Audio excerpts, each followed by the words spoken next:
Donc la dernière fois, on avait commencé à expliquer un peu la profondeur de Moussad et Tfilin. Et on est resté dans la profondeur, on n'a pas expliqué encore le rapport qu'il y a avec les Tfilin. Alors je vais peut-être résumer en gros.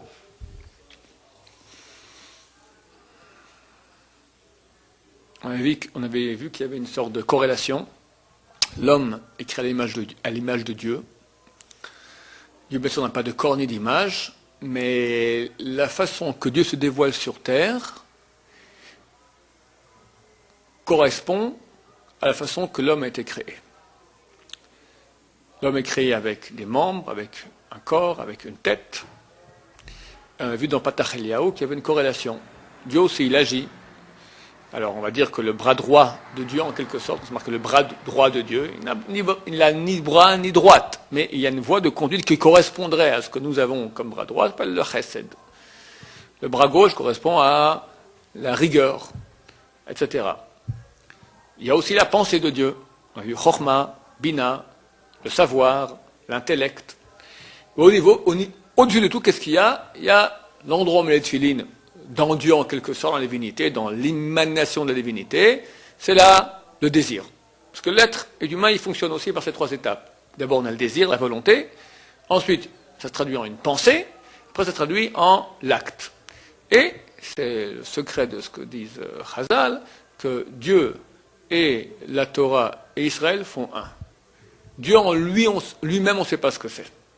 On n'a même pas le droit d'y penser. Mais ce qu'on sait de lui, c'est son désir, qui se traduit en une pensée, c'est la Torah, et en acte, c'est Israël et les tzadikim du monde entier qui font le désir, qui réalisent le désir et la pensée de Dieu. Donc c'est un. Comme quelqu'un donne une gifle à son prochain, on ne va pas dire que c'est la main tout seul qui a donné. La main, elle est en fait la finalité d'un désir, d'une pensée. Vous avez évoqué le fait que ce désir, cette pensée, elle va naître, elle va commencer à éclore à la création. Il y a tout un processus qui amène jusqu'à la fin. Là, le désir de Dieu, il ne s'arrête pas à 6 jours de création, au don de la Torah, il s'arrête à la fin des temps. On appelle le tikkun acharon, l'achèvement de tout. Ça, on arrive au but ultime, il y a des buts intermédiaires. Ça commence avec la Genèse. Et là, il y a un passage d'obscurité à lumière. Il fut soir et fut matin. Parce que le désir et la pensée sont dans Dieu. C'est obscur. Pour nous, c'est obscur en tout cas. C'est pas clair, c'est intérieur à Dieu. C'est une lumière extraordinairement grande. On a expliqué que la grande lumière est tellement grande que pour nous, c'est tout noir. Et il y a une descente de ce désir, pensée de Dieu qui est infini, dans le fini. Pour nous, ça devient lumineux. Mais pour eux, c'est une descente.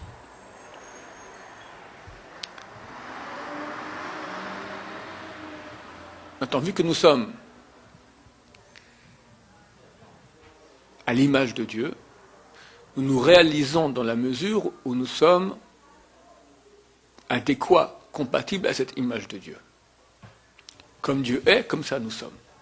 C'est pour ça que lorsque nous mettons notre tefilin, alors ça correspond en fait à ce qui est marqué dans, on a cité la Gemara de Brachot, page 6a, qui dit que Dieu aussi met les tefilin. Et qu'est-ce qui sont marqués dans le tefilin de Dieu? Que c'est marqué le but. Le but, qui est comme ton peuple Israël, un peuple un sur terre. Manifestation, l'unité, l'éternité, l'indéfini, comme on dit en bon français, l'indéfinibilité rationnelle du peuple d'Israël correspond à Dieu. Dieu n'est pas définissable de son rationnel, Dieu il est éternel, Dieu est un. Nous manifestons cette éternité de Dieu sur terre, cette réalité de Dieu sur terre. Le peuple d'Israël manifeste cela. Donc, dans la tefilin de Dieu, on va parler de... Dieu parle, dans la pensée, il y a le but. Le désir, il y a le but. On a vu sauf la fin d'un processus, c'est en fait la pensée première, le but. Donc Dieu au niveau le plus haut de l'image de Dieu qui est là-haut, les tefilin, c'est son désir. Et quel est son désir?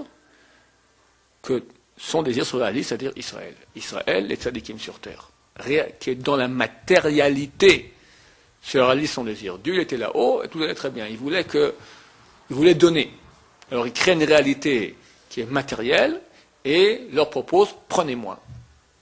D'après votre libre arbitre, en fonction de vous, vous pouvez m'acquérir, ce qui est le plus grand kiff qu'il puisse y avoir.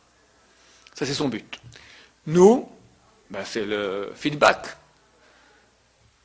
Nous disons oui, nous voulons t'acquérir. Shema Israël, Hashem Elokeinu, Hashem Echad, c'est marqué dans notre filine. Écoute Israël, l'Éternel est notre Dieu, l'Éternel est un. S'il y a une seule chose qui compte, c'est Dieu. L'unité, c'est tout. Tout le reste n'est. Un, ça veut dire qu'il est partout. Il n'y a pas de fin. Parce que s'il y a une fin, il y a déjà un deux. Il est infini, il est un, il est indéterminé, indéfinissable. C'est tout ce qu'il y a. Et tout le reste n'a aucune valeur, car le reste n'est pas. Donc nous disons, nous n'avons que toi. Dieu dit, j'ai vous, je n'ai que vous, parce que c'est par vous que se réalise mon but sur terre. Et nous on dit, oui, nous voulons effectivement réaliser ton but sur terre, c'est quoi? S'unifier à toi. Reconnaître la vérité. Et par cela, être ta main sur terre, être la manifestation de toi-même sur terre. Alors quand on met le tefilin, qu'est-ce que fait? En fait, on réalise le but de Dieu. On montre qu'effectivement, nous, notre but, là c'est le but, le lieu de la volonté. Notre but c'est, écoute Israël, l'Éternel est notre Dieu, l'Éternel est un. Ça veut dire je veux maintenant réaliser ce qu'il y a dans le film de Dieu. Le film de Dieu c'est, vous êtes ma manifestation sur terre. Et je porte les filines sur le bras aussi, parce que ça c'est au niveau, je dis, je suis adéquat par rapport au désir de Dieu, la pensée de Dieu, mais je suis adéquat aussi dans l'action de Dieu. L'action, c'est-à-dire que ça ne reste pas l'état de pensée, ça agit. Maintenant, pourquoi les filines vont être noires? Pourquoi c'est Halakha Moshe Sinai, c'est une halakha que nous avons reçue de Moïse, aussi là, c'est pas marqué dans la Torah noir sur blanc, mais c'est une halakha de Moshe Sinai, que les tefilines et les lanières doivent être noires. Parce que justement, cette pensée de Dieu et ce désir de Dieu, pour nous, ils sont obscurs. Ça se trouve dans la divinité. C'est très, très, très, très haut. C'est une lumière intense. Et pour nous, c'est tout noir. Elle est marquée où, cette lumière? À l'intérieur. Dans les tefilines, tu as les parchemins. C'est vrai que dans les parchemins de Torah, parchemins de tefilines, parchemins de mezouza, il y a 4 choses qui sont marquées. Qui correspondent aux 4 mondes. Depuis la divinité, on descend, il y a des mondes, le monde de l'émanation, après le monde de la, je ne sais pas comment on dit ça en français, de la création, après le monde de la, une chose qu'on a créée, on la travaille, de la transformation, appelons cela, je n'aime pas, c'est pas tout le mot adéquat, et enfin le monde de l'action. 4 mondes. On aura 4 bâtiments dans le tefilin. Dans chaque bâtiment, on a un certain parchemin avec un certain texte. Dans le tefilin de la main, on a aussi les 4, mais ils sont réunis en un seul parchemin. Mais c'est de nouveau aussi 4 textes, par rapport aux 4 mondes. Il faut bien comprendre que lorsqu'on parle du passage entre Dieu qui est infini et le monde fini, donc il y a une descente de beaucoup de mondes. Maintenant, pour nous, l'infini, c'est une chose qu'on ne peut pas concevoir. On en parle par la négative. Il n'est pas fini. Mais qu'est-ce que c'est en soi? On ne peut pas le voir. Ça, c'est représenté par le blanc qui entoure les lettres. Dans le Sefer Torah, dans les Tefilin ou dans les mezuzot. Les gens ne savent pas cela, mais la partie blanche est plus sainte que les lettres elles-mêmes. Parce qu'elle représente en fait l'infini. Il n'y a rien, c'est blanc, c'est extrêmement saint, le blanc c'est la pureté, mais c'est infini. On ne peut rien y voir. Le niveau le plus haut qui correspond donc à la partie blanche dans les Tefilin et les mezuzot, ça correspond lorsqu'on prononce les mots à la mélodie, qui n'est pas marquée. Tu vois que dans les lettres du Sefer Torah, il n'y a pas dans le Sefer Torah, c'est pas marqué, c'est marqué dans le Chumash, dans les livres imprimés, mais on est censé le savoir par cœur. Dans le Sefer Torah, c'est absolument pas marqué. Tu descends d'un monde, il y a une deuxième chose qui n'est pas marquée non plus, mais qui est déjà moins spirituelle. Le plus haut, c'est musique. Après, moins spirituel, c'est déjà les voyelles. Tu as les lettres, mais tu peux prononcer A, E, I, O, U, etc. Ça non plus n'est pas marqué, parce que c'est encore très très haut les voyelles dans le domaine spirituel. Après, il y a les couronnes sur les lettres. Il y a des petits zayin, c'est normalement un petit zayin, d'accord, des couronnes. Il y a certaines lettres, chatnes, get, etc., qui prennent des couronnes. Là, c'est le monde qui est plus haut que les lettres. Mais il est tellement haut qu'on n'en voit qu'un tout petit bout, des points. Parce que plus c'est haut, moins on le voit. Nous, on voit bien ce qui est bas. Ce qui est haut, on ne le voit pas. Le niveau le plus bas, le quatrième monde le plus bas, c'est les lettres. Ça, elles sont marquées noir sur blanc. Donc, dans le parchemin, qui est noir, donc qui exprime la volonté de Dieu, on voit une volonté de descendre de 4 mondes, du plus haut qui est pour nous complètement invisible, et il y a une réduction pour rendre la volonté de Dieu visible. Après, ça descend.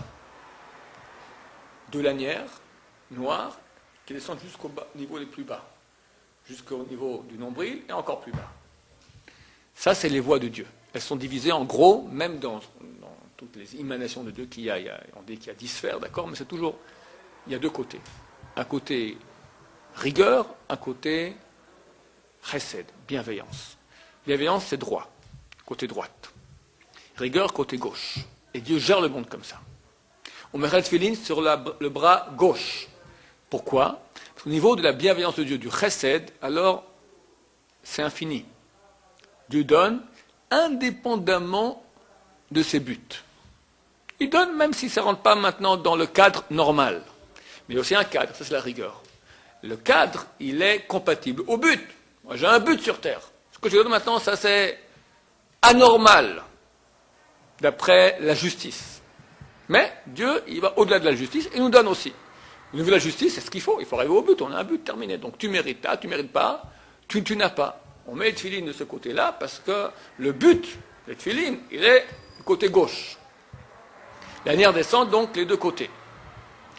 Une chose très intéressante dans le tefillin de tête, on a entre le premier et le deuxième, donc dans le tefillin, tu as quatre compartiments. Entre le premier et le deuxième compartiment, tu as, à la source de ces compartiments, tu as un petit trou et tu as des poils qui sortent. Si le tefillin n'est pas comme ça, il n'est pas cachère. À l'extérieur. Il ne faut pas qu'il soit trop long non plus, environ 9 mm maximum, pas beaucoup moins, tu as des poils. C'est marqué que ces poils rappellent le veau d'or. Ils sont faits ce sont des poils de veau. Pourquoi on fait ça? Pour montrer que même au niveau donc de l'obscurité, c'est-à-dire au niveau de la pensée de Dieu, j'ai bien expliqué ça, que c'était obscur les tefillin. Pourquoi c'est obscur? Parce que ça correspond à la pensée qui est cachée. Il y a la source du mal. Le veau d'or, c'est l'expression du mal. Avec des poils. Pourquoi les poils? Les poils, c'est aussi l'expression du mal. En Dieu lui-même, il n'y a pas de mal, il n'y a que du bien. Loïgou chara, le mal ne peut pas habiter en toi. Il y a du mal dans le monde, d'où il vient? D'une autre entité, à part Dieu, chas shalom. Dieu est un, il englobe tout. Alors d'où il vient ce mal? Dieu, il est bien, il peut avoir de mal en lui. D'un côté, on voit qu'il y a du mal sur terre, donc d'où il vient? Alors, il vient, bien sûr qu'il vient de Dieu, parce que rien ne vient pas de Dieu. C'est marqué Boré Ra, Dieu crée le mal. Il crée le mal, mais le mal n'est pas en lui. Au niveau de la pensée divine, correspond donc les tefillin, c'est la pensée, c'est le but, il y a une source du mal. Mais comme un poil, le poil c'est très intéressant. En lui-même, il est mort le poil. Coupe un poil, tu sens quelque chose? Tu sens rien. Le mal c'est la mort. Il a sa racine dans le vivant. De même, on sait que dans l'être humain, c'est pas bien d'avoir les cheveux trop longs. Derrière ce côté négatif. Devant, oui, c'est très bien. Les ongles, l'interdiction tient comme ça. Il ne faut pas que l'ongle ici dépasse un point que si je touche comme ça, je sens ici l'ongle qu'il y a là. L'ongle doit être presque à ras. Toute la partie qui dépasse, ça fait partie, on dit que les forces négatives sucent de là-bas leur source. Parce que, effectivement, c'est de la mort. Comme les cheveux, c'est de la mort. Mais c'est relié à la vie. Le poil qui sort de la source de vie des tefillin, ces poils-là sont attachés, entourent les parchemins. Ils ne sont pas à l'intérieur des parchemins. Ils entourent. Le mal est toujours extérieur, mais il est à la source. Mais il n'est que poil, c'est-à-dire qu'il est mort, il a que sa source qui est dans la vie, mais en lui-même il est mort. Et on le fait montrer là-bas, parce que dans le but de Dieu, il y avait aussi que le mal sur terre, parce que s'il n'y a pas de mal, il n'y a pas de libre arbitre. J'ai bien en toi la vie et la mort, choisis. Mais sache que la mort, elle est morte, elle n'a pas beaucoup de poids, c'est qu'un petit poil. Et relativement facilement, Dieu à la fin des temps, il va l'annihiler. Dernière chose sur les tefilines, ils sont complètement carrés. On a dit qu'ils étaient noirs et carrés. Pourquoi carrés? Parce que carré, ça exprime la matérialité. Comme le monde est créé en 6 jours, la matérialité c'est quoi? Comment tu définis une chose dans la matière, dans l'espace? Une chose qui n'est pas définie dans la matière, dans l'espace, n'a pas de matérialité. Or, chaque chose matérielle dans l'espace a 3 plans, 6 côtés. En haut, en bas, devant, derrière, à gauche, à droite. Ils sont rigoureusement droits, rigoureusement carrés, avec 6 côtés. Parce que le monde est créé 6. Pas en 6 jours, on a dit 6 jours. C'est-à-dire, il y a 6 côtés, 6 expressions de la volonté de Dieu qui est passée de l'infini au fini matériel, qui est une émanation de Dieu dans la matérialité. Donc carré, noir, parce que nous on ne comprend pas ça à la base, comment ça fonctionne. Après, ça descend, ça arrive dans ce monde-ci.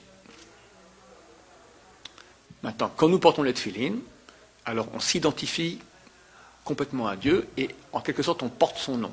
Je vais expliquer que le nom c'est quoi? Le nom, si quelqu'un est sur une île déserte, alors il n'a pas de nom. Le nom, c'est en fait la manifestation. Quand nous portons sur nous le nom de Dieu, nous manifestons Dieu. Alors comment on fait? On a le shin sur les tefilines, de tête. Derrière, il y a un dalet. Et ça, c'est l'action qui amène au but. Le but, toujours défini par Yud. Yud, c'est la divinité, mais à la fin. Yud, en hébreu, tu prends une racine de mots, n'importe quel verbe. On va dire Amar, il a dit. Yomar, tu mets un Yud, ça veut dire au futur.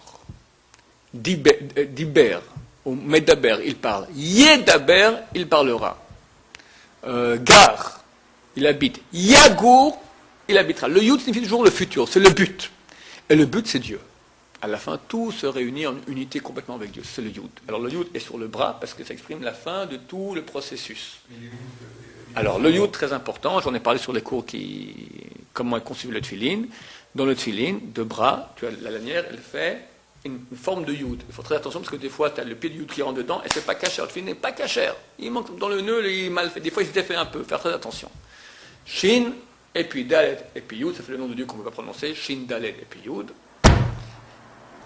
Nous portons sur nous le signe de Dieu. C'est le nom qui exprime quoi, ce nom-là? Alors le nom, ce nom-là, exprime que Shah et puis Dai, qui a dit, chez Amar, qui a dit Dai, qui a dit assez à son monde. Ça veut dire que Dieu est infini. Pour devenir manifesté, qu'on puisse être en relation avec lui, il faut qu'il rentre dans une fin. On appelle ça le Tzimtzum, d'accord, la contraction de l'infini au fini, qui a dit halt.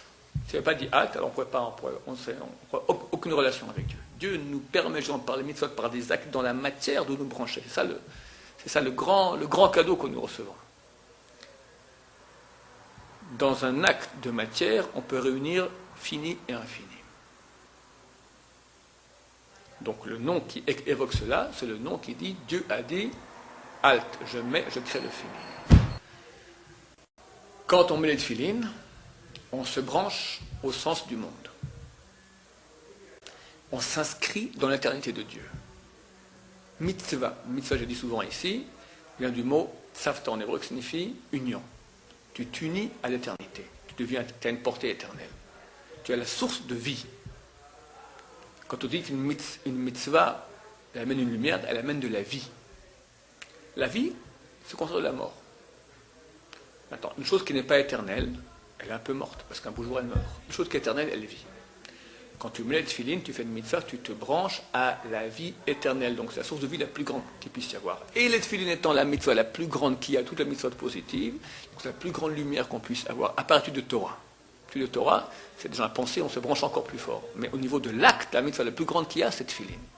Donc quand tu mets les tefilin dans la matérialité, parce que Dieu a voulu que justement on accède, sa lumière descende au niveau matériel. Il aurait pu là-haut avec ses anges. Il veut que dans la matérialité, on puisse, c'est un plus grand cadeau Quand la lumière descend dans l'obscurité, alors elle éclaire beaucoup plus. Quand on a l'occasion, nous, dans notre matérialité obscure, de nous brancher à la source de lumière, des tfilines de Dieu, ça veut dire de la pensée la plus haute qu'il y a dans la divinité, c'est un cadeau énorme qu'on ne peut pas rater. Rater, en hébreu, vous savez qu'il y a 3 sortes de péchés. Chet, c'est un péché qu'on fait de façon involontaire. Après, Avon, c'est volontaire. Pécha, c'est exprès. Quand on dit aux gens chet, ils traduisent comment faute. Mais c'est faux de dire que c'est une faute. Parce qu'en bon hébreu, en Lachon HaKodesh, chet signifie quoi? Rater. Quand quelqu'un tire sur une cible et il rate, on dit herteta hamatara. Tu as raté la cible. Chet. Chet signifie tu as une occasion de te brancher à la source la plus haute qu'il puisse y avoir dans la création. Kiffer, parce que vivre c'est kiffer, mais kiffer à une intensité énorme. Alors nous évidemment on ne se rend pas compte quand on met des films, parce qu'on met des petites boîtes. Il y en a qui étaient capables, j'ai parlé une fois de Rabbi Lapian qui était capable, vous pouvez voir si un film était caché ou pas en le mettant sur la tête. Bon, c'est quelqu'un qui est branché. Mais si on ne commence pas un beau jour à se brancher, il n'y aura jamais rien, on va rester mort. Quand on se branche à la source de vie, alors on devient éternel, et vu que c'est la mission la plus importante qu'il y a, on se branche à la source la plus haute qu'il puisse y avoir. Les secrets de la volonté de la couronne de Dieu. Baruch Adonai, l'olam amen.